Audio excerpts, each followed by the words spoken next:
बिस्मिल्लाहिर्रहमानिर्रहीम। Lecture number 19 में जो दो पैराग्राफ हमने पुस्तिका में से नकल किए थे उनमें एक आरोप और बाकी रह गया था जिस पर अभी चर्चा करना बाकी है। यह आरोप मोहम्मद की 13 पत्नियों को लेकर है। पहले देखिए कि पुस्तिका के लेखक ने इस बाबत क्या लिखा है।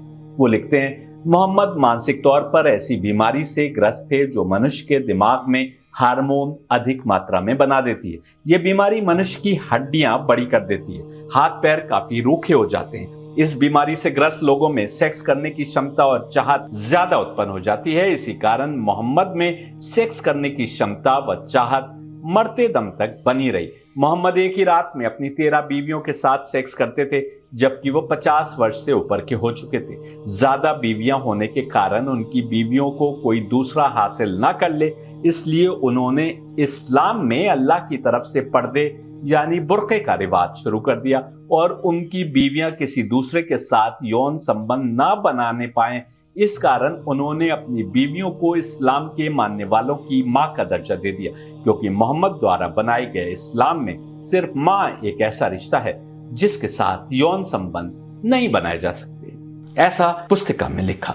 जिस प्रकार कुरान या गीता केवल उस व्यक्ति की समझ में आ सकती है जो अपने को रूहानी मार्ग पर लगाए हो, उसी प्रकार इन महापुरुषों का जीवन भी उसी की समझ में आ सकता है जो रूहानी राहों का मुसाफिर हो। एक और कुरान कह रहा है कि यदि तुम्हें 2 मार्ग साफ साफ बता दिए गए थे तो तुम उस मार्ग पर क्यों नहीं चले जिस पर तुम्हारी बेहतरी थी। तो दूसरी ओर गीता भी कह रही है कि एक खुदा की ओर अपनी तमाम सोच और इंद्रियों को केंद्रित करके रूहानी चढ़ाई पर आगे बढ़ते जाओ, यही तुम्हारी बेहतरी का रास्ता है। गीता 12:9 देखिए, if you are unable to fix your thoughts steadily on me then by means of unitive ascend, चढ़ते रहो आगे की तरफ, yoga of practice, seek to reach me O Dhananjay, that is Arjun. यानी कुरान कह रहा है स्टीप असेंड और गीता कह रही है यूनिटिव असेंड, एक ही डायरेक्शन में असेंड, वो जो स्टीप भी है। और यहीं के ऊपर दोनों धर्मों में एक ही मार्ग की बात हो रही है। यहाँ पर गौर करने की बात यह है कि हिंदू मान्यता के अनुसार विभिन्न युगों में स्त्री और पुरुष के रिश्ते भी बदलते रहे। इस मान्यता के अनुसार सतयुग में स्त्री और पुरुष को आपस में रिश्ता बनाने के लिए कोई नियम और कानून नहीं था।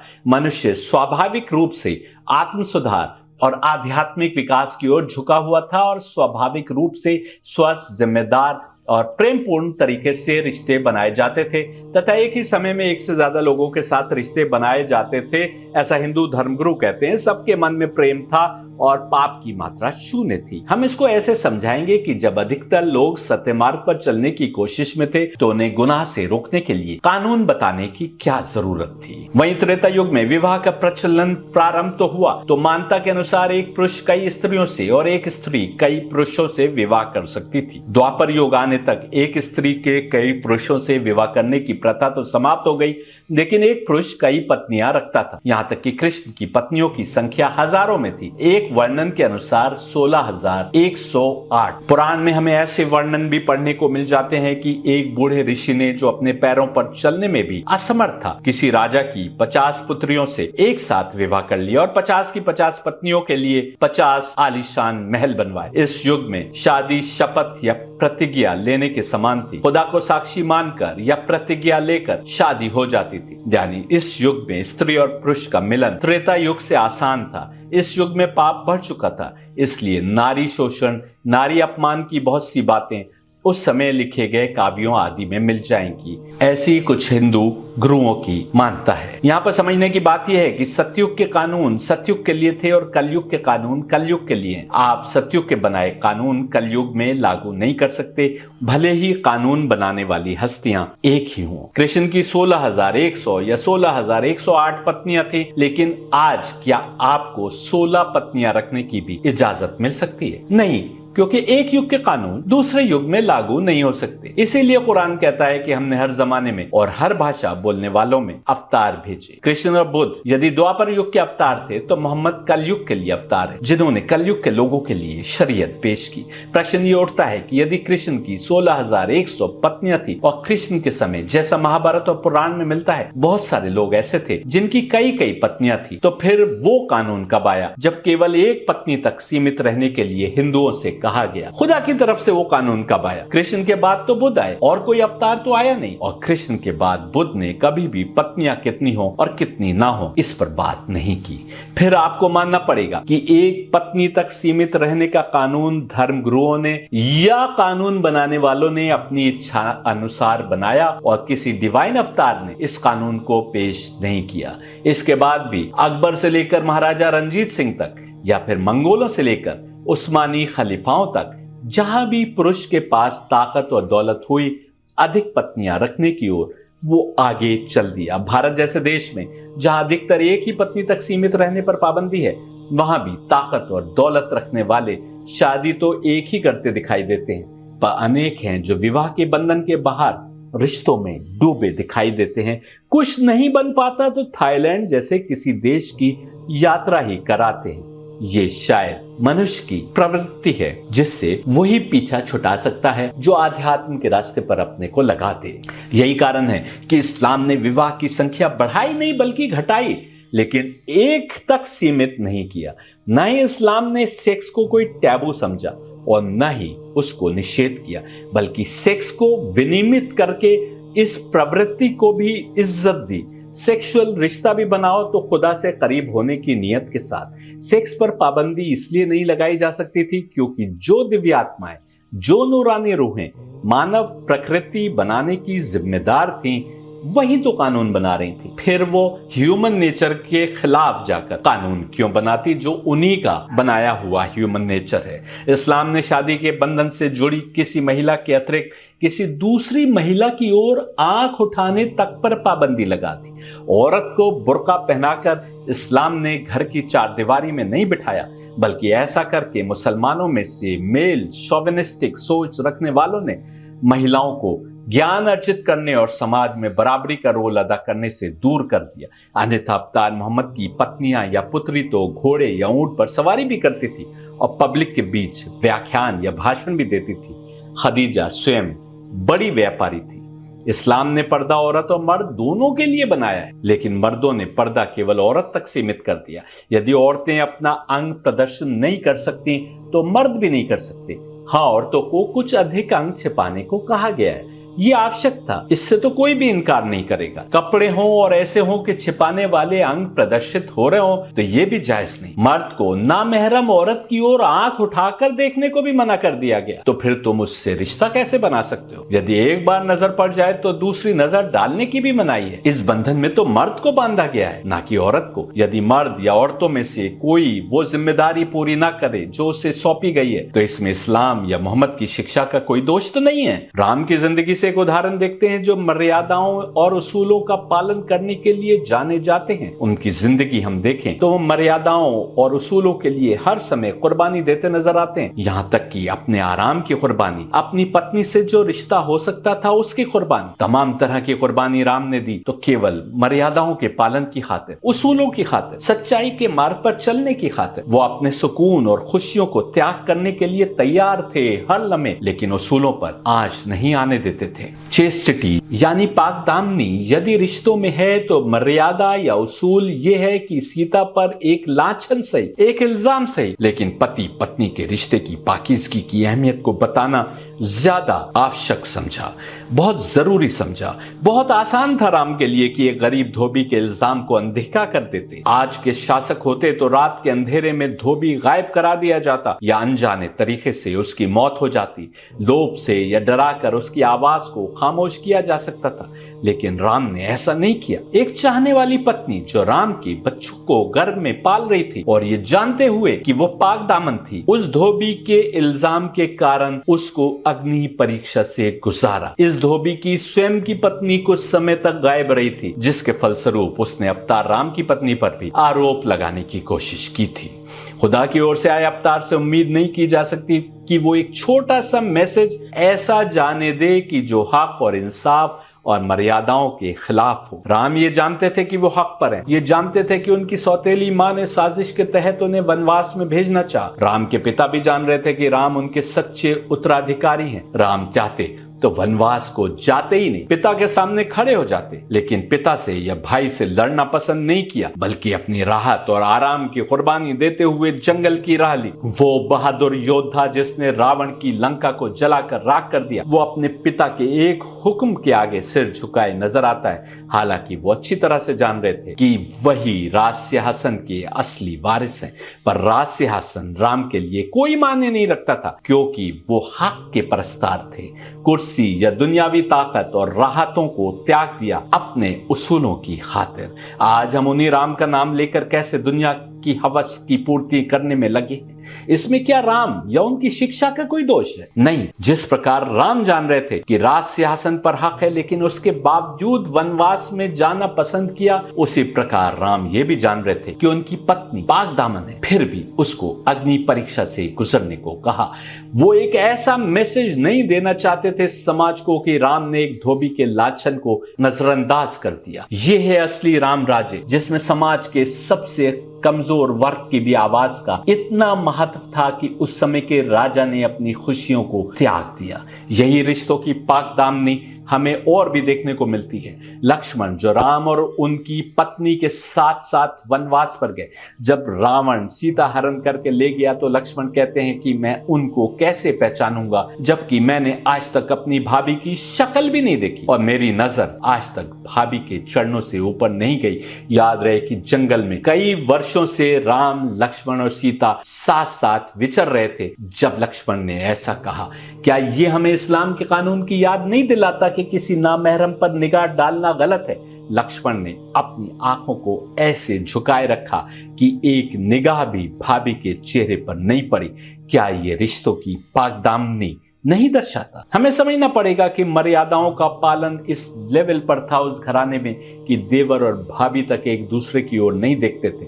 अफसोस कि पुस्तिका के लेखक अवतार मोहम्मद द्वारा रिश्तों को पाक रखने के लिए दिए गए निर्देशों का उपहास उड़ा रहे हैं और यहां तक कह रहे हैं कि मां के अतिरिक्त सबके साथ इस्लाम सहवास की अनुमति देता है, जो कि निरा झूठ है। इस्लाम ने 9 रिश्ते बनाए हैं जो महरम है, यानी जिनकी ओर मर्द निगाह उठाकर देख सकता है। इसके अतिरिक्त तमाम रिश्ते नामहरम है। नामहरमों में यदि कोई गैर शादीशुदा है तो उससे शादी भी हो सकती है, पर ऐसा कहना कि किसी से भी सहवास हो सकता है पुस्तिका के लेखक की अपनी मानसिकता दर्शाता है। जब सीता को रावण उठाकर ले गया तो अपने पैर के अंगूठे में जो बिछिया या मैटी पहना करती थी, उन्होंने उसको फेंका ताकि यदि लक्ष्मण भी ढूंढने आए तो वो पहचान सके कि ये भाभी की बिछिया है। देवर और भाभी, भाई भाई और पति पत्नी के पाक रिश्तों का यदि किसी पुस्तिका का लेखक उपहास उड़ाने लग जाए, जैसा कि उपरोक्त पुस्तिका का लेखक अवतार मोहम्मद का उपहास उड़ाने की कोशिश कर रहा है, तो आपको कैसा लगे? हमारे लिए राम और कृष्ण की जो इज्जत है, उसके चलते उदाहरण स्वरूप ही सही हम उन हस्तियों से जोड़कर कुछ भी गलत नहीं कहना चाहते। जो कुछ झूठ पुस्तिका के लेखक ने अवतार मोहम्मद के लिए गढ़ा है, वही झूठ किसी के लिए भी गढ़कर बयान किया जा सकता है। लेकिन हमारे लिए तो राम और कृष्ण, ईसा, बुद्ध, मूसा और मोहम्मद सभी एक ही सोर्स से आए अवतार थे। कृष्ण ने जब इस दुनिया को त्यागा, उस समय भी उनकी तमाम 16,108 पत्नियां मौजूद थी। मानता है कि कृष्ण के बाद कुछ पत्नियों ने सती होकर अपनी जान दे दी। अन्य पत्नियों को अर्जुन लेकर हस्तिनापुर जा रहे थे कि डाकुओं ने हमला कर दिया और फिर कृष्ण की उन पत्नियों का कुछ पता नहीं चला। मैं तो मानता हूं कि डाकुओं के इस हमले के पीछे भी खुदा की कुछ मसलहत या भलाई छिपी होगी। ऐसा इसलिए क्योंकि कृष्ण का चाहने वाला कोई भी व्यक्ति नहीं चाहेगा कि कृष्ण की पत्नियों में से कोई किसी आम व्यक्ति से विवाह करे। ऐसे में यदि कुरान ने अवतार मोहम्मद की पत्नियों को तमाम मोमिनीन की मां बता दिया तो क्या गलत किया? क्या तुम चाहते हो कि उनसे अपेक्षा रखी जाती कि वे सती हो जाएं? इन हकीकतों को ना समझ पाने के कारण पुस्तिका का लेखक लिखता है उनकी बीवियां किसी दूसरे के साथ यौन संबंध ना करने पाए, इस कारण उन्होंने अपनी बीवियों को इस्लाम के मानने वालों की मां का दर्जा दे दिया। जो लोग कृष्ण की 16,100 पत्नियों के होने को ये कहकर छिपाते हैं कि उनकी असल में केवल 8 पत्नियां ही थी और बाकी अन्य उन्हें मजबूरी वश अपनाना पड़ी थी, वो भूल जाते हैं कि कृष्ण के शरीर में जो दिव्य आत्मा काम कर रही थी वो भी इंसानी नेचर को बनाने वाली आत्मा थी। और ये कैसे मुमकिन था कि कृष्ण हजारों युवतियों से विवाह करके अपना तो बना लेते परंतु उनसे कोई शारीरिक रिश्ता नहीं बनाते या उनकी शारीरिक या अन्य आवश्यकताओं की पूर्ति ना करते, ये उन तमाम युवतियों के साथ अन्याय होता कि नहीं होता। यही कारण है कि पुराण आदि में जहां कृष्ण की 16,100 पत्नियों का उल्लेख है, वहीं उनके 1 लाख से अधिक पुत्रों का भी उल्लेख है। बल्कि एक जगह तो यहां तक मिलता है कि नारद को जानने की इच्छा हुई कि कृष्ण किस पत्नी के साथ हैं, तो वो मायावी तरीके से एक एक करके सबके पास गए। उन्होंने एक ही रात में कृष्ण को हर पत्नी के पास पाया।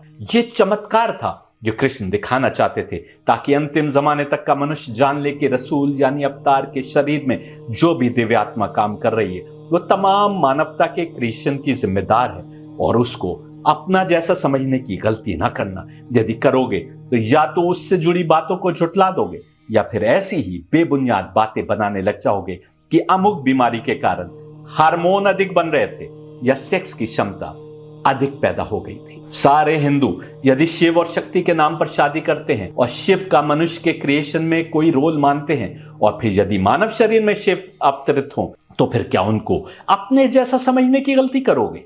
ये हस्तियां तो वो हैं जो हर जमाने में इंसानी नेचर को समझते हुए कानून बनाती रही, पर जब ये स्वयं मानव शरीर में अवतरित हुई तो तुम इन्हें कानून के दायरे में सीमित रखने की बात करते हो। आप आगे देखेंगे कि अवतार मोहम्मद ने किन परिस्थितियों में किन औरतों से विवाह किया था। उनमें अधिकतर बहुत बूढ़ी औरतें थी या विधवाएं थी। आयशा से कम उम्र में शादी अवश्य की थी, पर उनकी शादी जिस व्यक्ति से तय थी, उसने इसलिए शादी तोड़ दी थी कि आयशा के पिता मुसलमान हो गए थे। यदि जैद की पत्नी से शादी की तो वो भी इसलिए कि जैद की उससे नहीं निभ पा रही थी, और रिश्ता तलाक तक पहुंच गया था। शादी की तो तलाक होने के बाद ही, शादी के बिना कोई रिश्ता नहीं बनाया। इस पर मेरा एक लेक्चर, क्या कुरान बेटे की पत्नी से शादी करना जायज करता है? Does Quran allows marriage with daughter in law? आप the YouTube channel the true voice पर सुन सकते हैं। यह भी कितना बड़ा झूठ है कि मोहम्मद द्वारा बनाए गए इस्लाम में सिर्फ मां एक ऐसा रिश्ता है जिसके साथ यौन संबंध नहीं बनाए जा सकते। इस्लाम तो यदि एक महिला से शादी हुई है तो उसके रहते उसकी बहन तक से शादी को जायज नहीं करता।